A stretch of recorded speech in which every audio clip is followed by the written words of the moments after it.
Last of the Summer Wine returns to BBC One with a new series next year. And a new BBC book following the programme's 25-year history is now available. On this week's Foot in the Door, who wants to be an advertising creative? Give them a brief, see how they work with it. Okay, so come on, what we've got? We just want to get the thinking right behind it, come up with a strategy and execute them will be no problem, Sam. We haven't had time to sort of like start drawing up the work. We've got 24 hours basically. How to really get ahead in advertising. I really do trust they're going to get it right. Foot in the Door, Thursday at 9 on BBC Two. Just when you think you're ahead of the game, It's a map, the buried treasure of a Spanish gold ship. something always gets in the way. Again Man, I feel like a woman. and again I know where it is. It lies through the stars. and again. Open fire! Cutthroat Island, starring Gina Davis, in half an hour on BBC One.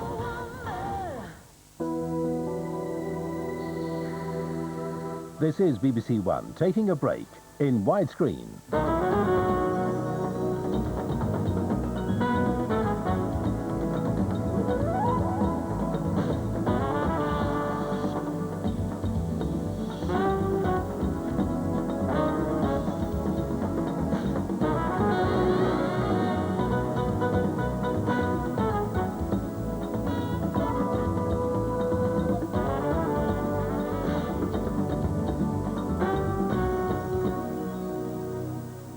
Hello and welcome to Holiday Favourites, the show where I get to catch up with those globe-trotting holiday reporters and ask them about their top travel tips and inside information on their personal favourite destinations.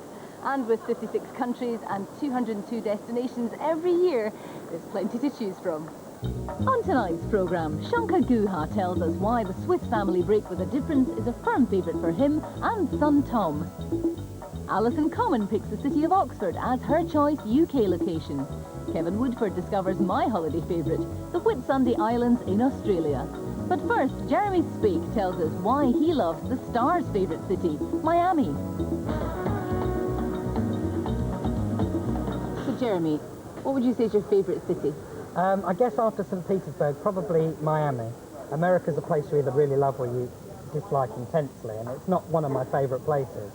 So to arrive in Miami and to discover that everybody's full of life, having lots of fun, and the life on Ocean Drive is just incredible. Because you were staying in the Art Deco district, right? Yeah. What was that like? I love Art Deco architecture. I mean, just the whole thing about the 1930s, I think sums up class, style, decadence, and that's exactly what's going on in Miami on Ocean Drive. So it's beautiful. Did you meet any stars?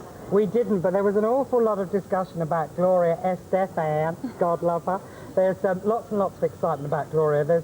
I don't know, the whole of Miami seems to lay claim to her. What was the most bizarre thing that happened? Because there's got to be something bizarre. It's America, come on. I guess the strangest thing was playing dominoes in Little Havana, because these Cuban exiles take playing dominoes very, very seriously. And there was little old me comes along, never played dominoes in my life, and they were all ganging up on me and getting quite feisty about me playing. And then I beat them, which was rather amusing, and they all got rather angry, and we had to beat a hasty retreat.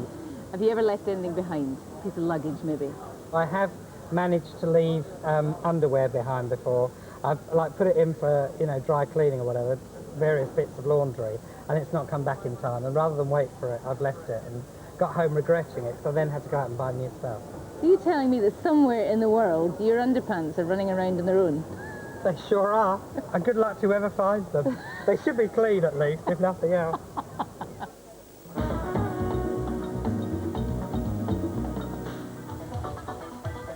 Miami Beach in recent years has become so chic, attracting the bronzed and the beautiful. A fat-free diet? Me?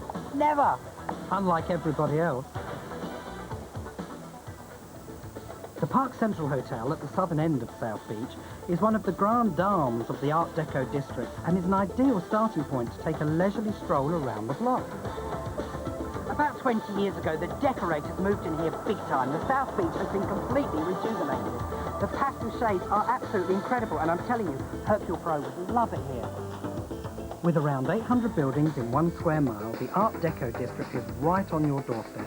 It's the biggest collection of this type of architecture in the world, One of the latest to get a facelift is a hotel rather spookily called The Hotel, with its rather splendid rooftop pool. Love the lobby. The Cardoza Hotel. Guess who one of the co-owners is? No? Need a bit of a clue? 1, 2, 3, 4. Come on, baby, say you love me. 5, 6, 7 times. Lined with countless cafes and bars, Ocean Drive is the American Riviera. And if you like your news as hot as your coffee, there's definitely only one place to go. Now, if you need a little bit of caffeine to get your kick started in the morning, there's no better place in Miami than this, the News Cafe. It's a regular haunt for the celebs, even the late, very stylish Versace used to come here for his breakfast. I have to say, it's a bit like the Truman Show, like the set of a film. Even the waitress looks like something out of the Guns of Navarone. Now, my impression of Miami police has always been Crockett and Tubbs chasing after Colombian drug barons in Ferraris. Surely this can't be right. What's happened to the flash cars? Well, we couldn't afford the Ferraris this year, so they put us on rollerblades. Well, I guess it's quite difficult to drive a Ferrari up the beach, isn't it? Yeah. Rollerblading is just so huge here, isn't it? Oh, sure, it's a great sport. They made it look so easy, I just had to have a go. Oh! Oh!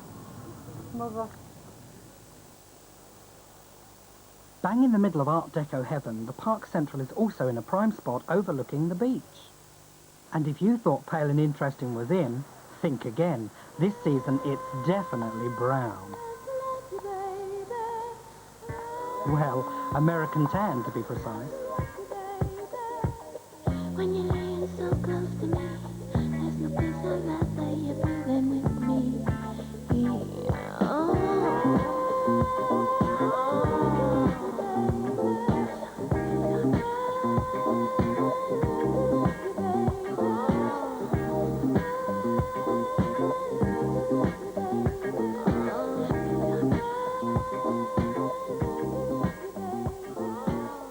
I thought it was pretty hot on the beach, but as I headed off for dinner Miami style, the temperature started to rise.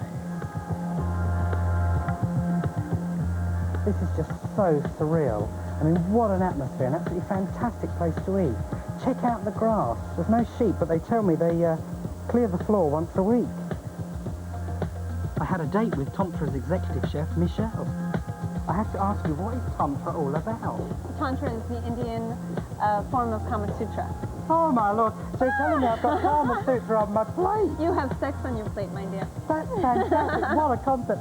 Who needs to go to bed when you come in here? All fired up, but no time for dessert. I had yet another appointment. I can't get no sleep. With nightclub guru Luis Canales. There's something for everyone and every pocket in Miami, but there's about half a dozen clubs that are the it places to go to. I can't get no sleep. There's Bash, that's owned by Sean Penn and Mick Hocknell from Simply Red. There's Shadow Lounge, there's Barroom. Those are about the top nightclubs in South Beach right now. What kind of celebs am I likely to see in those it places? Everyone from Madonna to Cher to Gloria Stefan to Gloria. Rupert Everett. Gee, there's a lot of Gloria in Miami, isn't there? Local girl, done good. Local girl.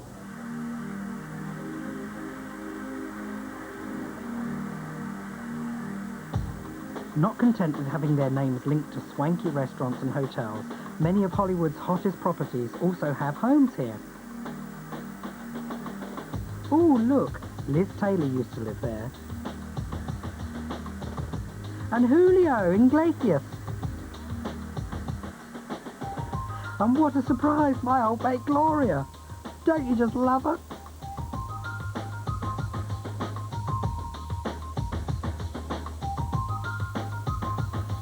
The Cuban influence is strong in Miami, no more so than here in Little Havana, an altogether different pace of life. Oh, boy. I'm knackered. Completely ruined. You're passing. Oh, I like it when you pass. Yeah. So what have we got here? 6, You got 25. 12, 20. 25, you win. Well, I've won! Oh, considering I've never played before, that's not a bad result, really, is it? Oh, I think I'll come to Little Havana more often. Oh, yeah. With the City Ballet, theatre, shops and galleries, the Lincoln Road Mile is one of the most sophisticated parts of town.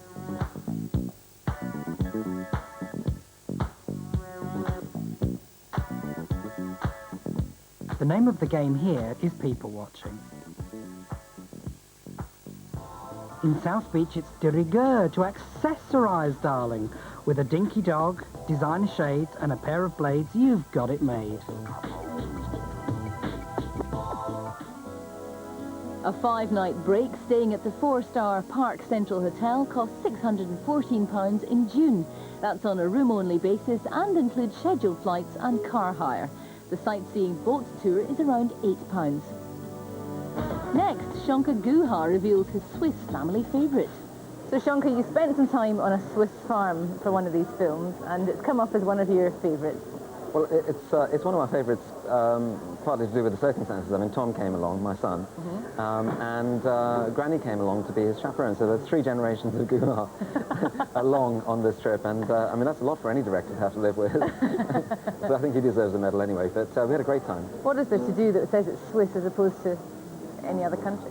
The farmy bits are probably quite similar to a farm anywhere else. The scenery, of course, is Swiss. So, you know, you have got the most extraordinary sort of mountains and pastures, you know, and Heidi-style, you know, sort of laughing cows and all that kind of stuff.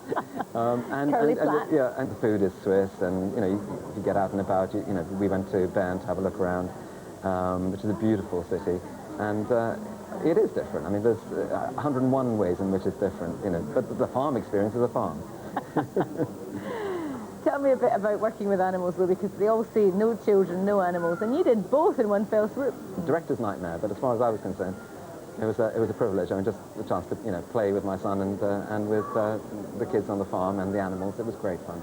Anything funny happened to you while you were there? It wasn't part of the script when the chicken landed on my head, but that's Tom's favourite memory.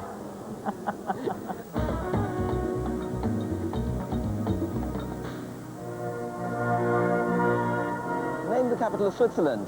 Most of us would think Geneva, Zurich or Basel. It is in fact Bern. Not only the political centre, but also the prettiest of the country's 4 largest cities. But as far as your average 6-year-old is concerned, the most important thing about Bern is that its name means bear. Where's the bear?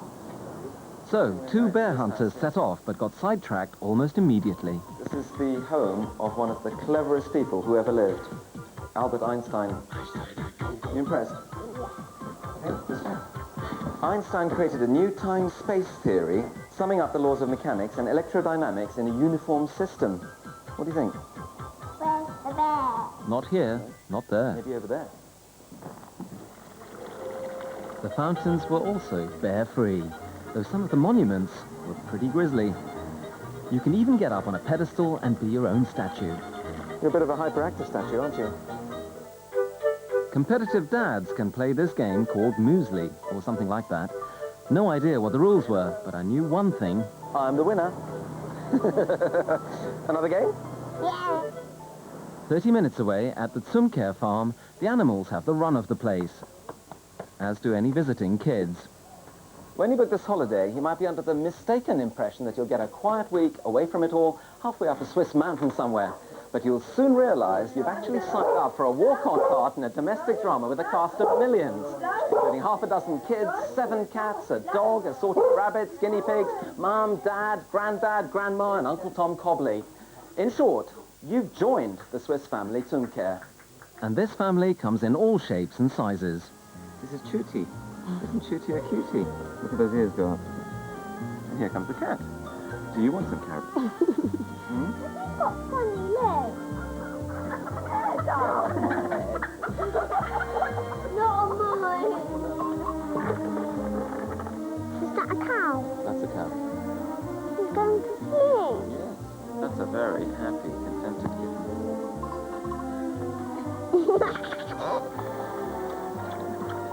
Feed them, stroke them, and ride 'em, cowboy.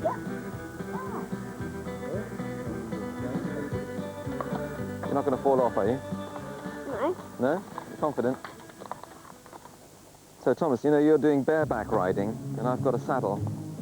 And it's only real experts who can do bareback riding, so that's incredibly clever. Do you know who did bareback riding?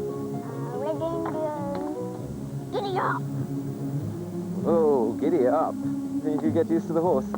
4 legs is all very well, but in their heart of hearts, all boy racers prefer a set of wheels and a babe by their side.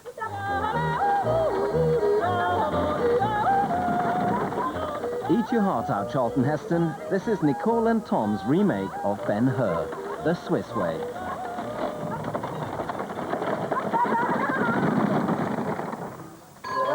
Thomas and I were ready for an early bath, but the Zumkehrs were ready to party on. Does this family ever sleep? Suddenly went a bit darker. A touch bleary-eyed, we hit the road in search of some Swiss sporting action. For a small country, Switzerland does pretty well at the Olympics, but if there was an Olympics for games with silly names, the Swiss would be out there in a league of their own. First, there's Schwingen, wrestling farmers. Steinstoßen sounds altogether more wholesome. All the family can play, and you don't need much specialist gear. Ready, Tom? Whoa! And then there's Hornussen, in which the noose is pressed into the balk and hit with the trough across the race, to be caught by a bunch of Abtur brandishing their enormous Schindeln. How's that? But here's a sport anyone can understand. Tony Uberhofer is Switzerland's gold panning champion, and for a fistful of francs, he's prepared to show you how it's done. Be prepared to get your feet wet. Where there's a speck of gold, there's an awful lot of muck first. Yeah! Well done. In here. Okay. That's a big one. Look at that. We were rich. You're loaded. Rich enough to buy a cup of tea. A week's self-catering in early summer costs £536 for 2 adults and 1 child under 12. And there are a number of farmhouses to choose from. That price includes return crossing by ferry or Eurotunnel and Swiss road tax. Next, I catch up with a new look Alison Common. There's no need to ask you, Alison, where your favourite holiday destination is, because I know it's Oxford. But why is it Oxford? Well, it just looks like a film set. It hasn't been touched in centuries by the looks of it. The students fly around the place in their scarves, flapping in the breeze on their bicycles. Very beautifully preserved. And there's also the punting, which I decided not to try myself because it's a great way of seeing. It's a different perspective on seeing Oxford. But anybody who tries punting apparently thinks it's very easy and everybody falls in. And you stayed at Raymond Blanc's hotel? The highlight in the manoir is the 7-course meal that you have. 7-course meal. It sounds an awful lot, but they're very small, they're very tasty little dishes. And by the end of it, you don't think you have eaten that amount of food. Not that I got to taste an awful lot of the one that I was trying, because by the time we did take after take, it was stone cold. Raymond Blanc, of course, is the chef there, and he's a very hands-on chef. He's in the kitchen, he busies himself about the place. He doesn't mind if you want to go in and say hello to him and have a look around the kitchens if you ask first. He also will come around all the tables and say hello to all his guests. Makes you feel really, really welcome, like you're staying in his house. And the rooms are just stunning.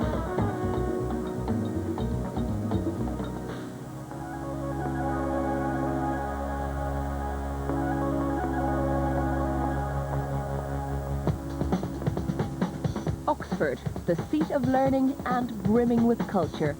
That sweet city with her dreaming spires. And what better way to see those spires than here in the heart of Oxford's colleges? A really nice way to see Oxford is by taking one of the walking tours, but you need 2 vital pieces of equipment. First of all, your pop-up map. Second of all, your pop-up guide. Hello. How you doing? You ready? A walking tour like this will cost you around £5, and it's well worth popping into 1 or 2 colleges. Entrance is usually free, but visiting times may be restricted. Merton College has the oldest quad or courtyard in Oxford. It was built to protect students from the locals. So why were the townspeople so upset with the students? Well, there was a lot of privileges that the students had. They were pretty arrogant. They got away with almost murder. In fact, sometimes they did get away with murder. Ooh. In 1209, possibly more legend than fact, 2 students were practicing archery and they accidentally killed a townswoman. Oh, okay, not good. Students didn't care really, but townspeople lynched these 2 students, and eventually the students got so frightened they ran off to a place called Cambridge. I've heard of it. Founded a university there, and maybe a legend, maybe a fact, but that's how Cambridge was founded. Oxford is a paradise for bookworms, and there's something to suit all tastes. The selection is vast, but I've decided to study up on a local author who shares a particular passion of mine. Restaurateur Raymond Blanc is based here at the Manoir aux Quatre Saisons, just 30 minutes from the city centre.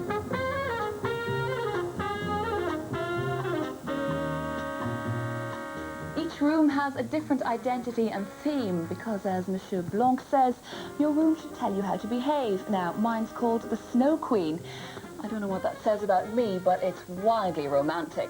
The jury's still out, though, on the snowflake wallpaper, but it is silk. And as for this bed, well, it's the stuff of fairy tales. But no room for sleeping beauties around here, because it's dinner time.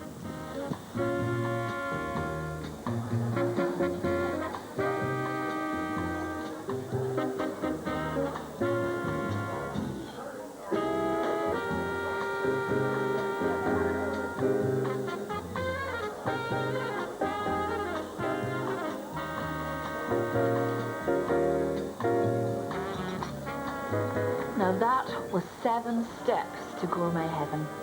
Gorgeous. Guess it's time I went to find out some of Chef's secrets. Guests are welcome to meet the maestro and quiz him about his cuisine and his philosophy towards hospitality. Well, it's not just cooking. It's all about creating a whole environment, be it in the bedroom, an environment, a garden, and you can see that beautiful, gorgeous garden, okay, which is as much as an aesthetic role, as much as a functional role, as much as part of the excellence of the manoir of the cuisine. So it's creating a whole environment.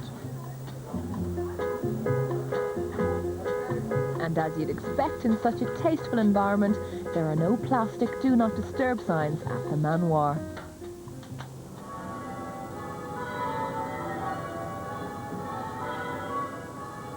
If you're after some sporting pursuits, Oxford has plenty to offer. But as you'd expect from here, you can still be athletic in a more traditional style.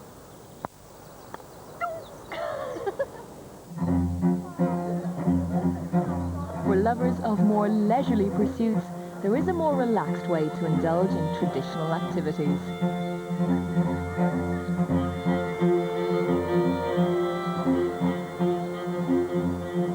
When did punting begin? Punting began about 150, 160 years ago in Oxford. That's in the traditional sense of relaxation. The punts derive from a ferry boat, from getting from one side to the other. But nowadays it's just pleasure, just traditional pleasure.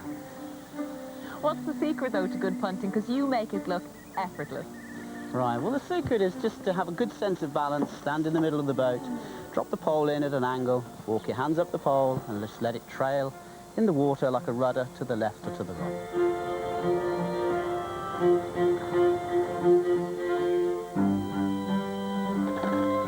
It really is a lovely, leisurely way to see the river. And when the sun shines like this for your picnic, that really keeps the punchers happy. That special night costs £190 per person midweek and includes the 7-course dinner plus breakfast. The chauffeured punt costs £18 for half an hour and includes a bottle of wine. Details of all tonight's holidays can be found on CFAX page 617. Australia is a long-haul destination that is definitely one of my holiday favourites. When Kevin Woodford extended his trip to Sydney, he discovered why the Australians have kept the beautiful Whitsunday Islands such a closely guarded secret. But not for long.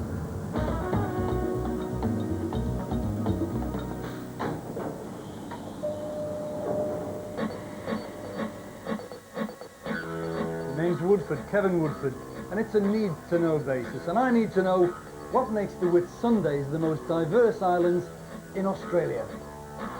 The group of subtropical islands which make up the Whitsundays are found off the northeast of Australia's Queensland coast. Each one offers something very different. Hamilton Island is the largest resort of all the Whitsundays. This is the island with all the activities, and the easiest way to get around is in golf carts.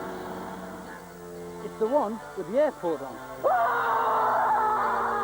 But I can't stop here.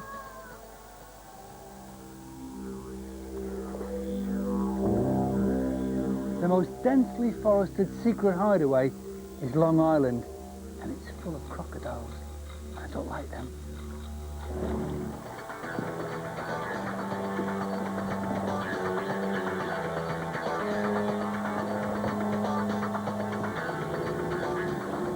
I think I got a bit carried away because the largest thing I've seen is a shrimp. Ah, this is more like it, the lodge, with 8 beachfront cabins and a maximum of 16 guests.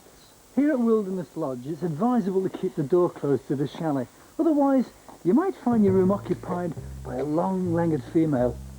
And we're not talking bong girls here. So is it a grown-up island, this? Is that how you describe it, really? Well, they're letting many holiday places where they don't allow children. Oh, I didn't know they don't allow children on here. Anything 15 is the youngest. Oh, really? Mm-hmm. Oh, I didn't realise that. That's going to be great. Who wants to be waking up at 6 o'clock in the morning on a holiday when they're not used to children? Not me. Hayman is a resort for the world's superstars and playboys, and now, me. It's the most luxurious and expensive resort in the Great Barrier Reef. 3.5 acres of marble was used to cover the floors. 800,000 fully grown trees and plants were imported and transplanted here to form the gardens. A swimming pool 7 times the size of an Olympic pool. With over 60 chefs, this is the biggest kitchen in Australia. Hayman is the ultimate island for luxury. It's the one with the very elegant decor and penthouses that cost up to $3,300 per night. That's £1,500, but it does include breakfasts. I know exactly what you're thinking. Well, his room isn't as large or as luxurious as the penthouse, but let me tell you this.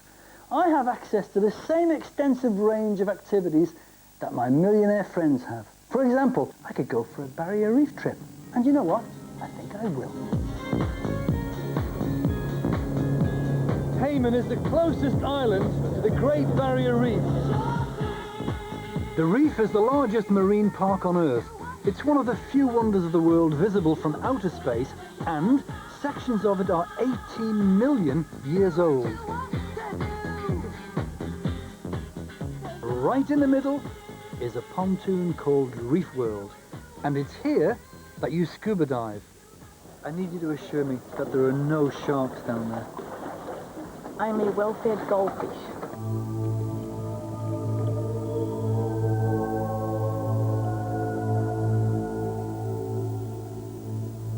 Captain, one missing! Calling Kevin Woodford. Kevin Woodford?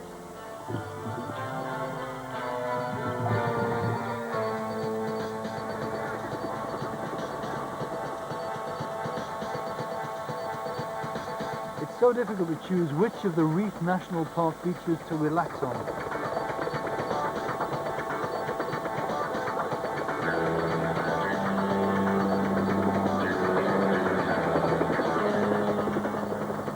Away in a helicopter, and here we are, Whitehaven Beach. Woo! Believe me, you simply can't get more Bond than this.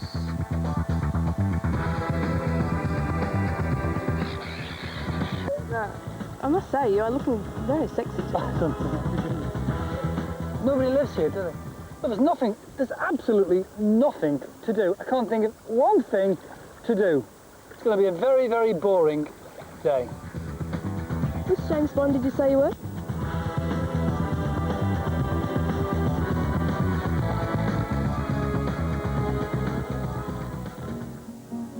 Nine nights in the Whitsunday starts from £1,499 per person.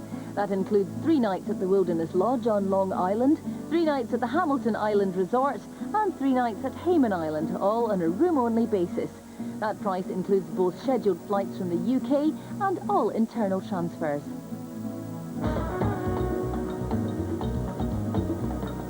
That's all for this week on Holiday Favourites. Bye-bye.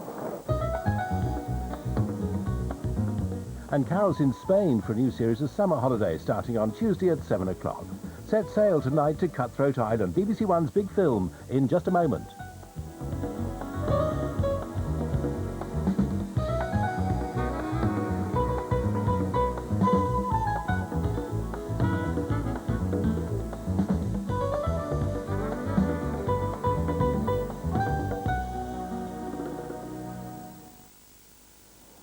Do you smell something burning?